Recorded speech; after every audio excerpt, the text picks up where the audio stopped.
আমি পেরেছি পৃথিবীর সবচেয়ে বড় সবচেয়ে ছোট মাছগুলোকে কাটতে আমি পেরেছি। রমজানের জন্য ছোট মাছ কিনে খুবই বিপদে পড়ে গেলাম। এখন আমি কি করব, কিভাবে কাটবো এই মাছ এত রাতের বেলা, সেটাই চিন্তা করে পাচ্ছি না। কি করে সম্ভব এতগুলা মাছ আমি কি করে কাটবো, সেইটাই আমার মাথায় ধরে যাচ্ছে ভাই। এখন আমি কি যে করি, এই মাছ কাটা আমার কাছে এত বেশি বিরক্ত লাগে, তারপরেও কি করতে হবে, একা মানুষ কাটতেই তো হবে। তো আসসালামু আলাইকুম সবাইকে, দেখতেই পাচ্ছেন এই এত রাতের বেলায় মাছ কিনে নিয়ে আসলাম। এখন আমি মাছ কি করে কাটবো সেই চিন্তাই ওই যে ভেবে পাচ্ছি না কিছু। চিংড়ি মাছ নিয়ে আসলাম এখানে, ছোট ছোট চিংড়ি।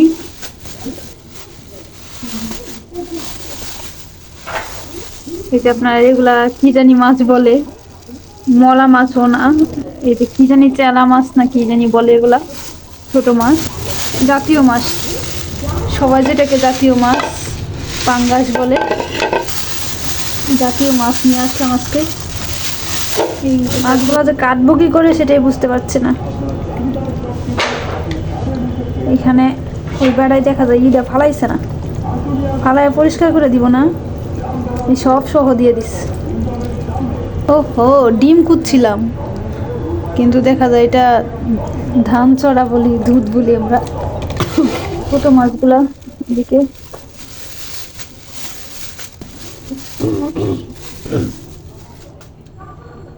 ছোট মাছগুলা কিভাবে কাটবো আমি ওই চিন্তাই করতেছি।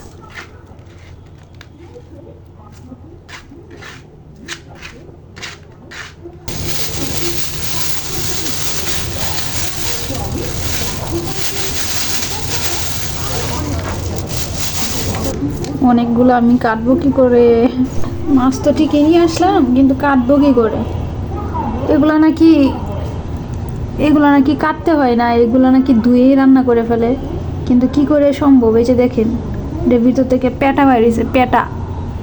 তাহলে এটা কি করে হবে? ও নৌকে ময়লা ঢুকে গেছে আবার, এই যে পেটা বের হইতেছে এর ভিতর থেকে। তাহলে এটা কিভাবে ধুয়ে রান্না করব বলেন তো? আমাকে বলে দিল যে কাটাকাটি করা লাগবে না, খালি ধুইলেই হবে। তো মাছগুলোর পেটা বের করবে, তো আমি মাছ কাটাকাটি করি। এই যে টাটকা চিংড়ি মাছ নিয়ে আসছি। এই ছোট চিংড়িগুলো অনেকদিন ধরে খুঁজতেছিলাম, এই চিংড়িগুলো আজকে পাইছি, তো ভালোই লাগছে। মাছ কাটতে পারবো না, এমনি পেটাই নিয়ে নিতেছি। এত রাতের বেলা মাছ কাটবে কি, পেটায় পেটায় নিয়ে নিচ্ছি।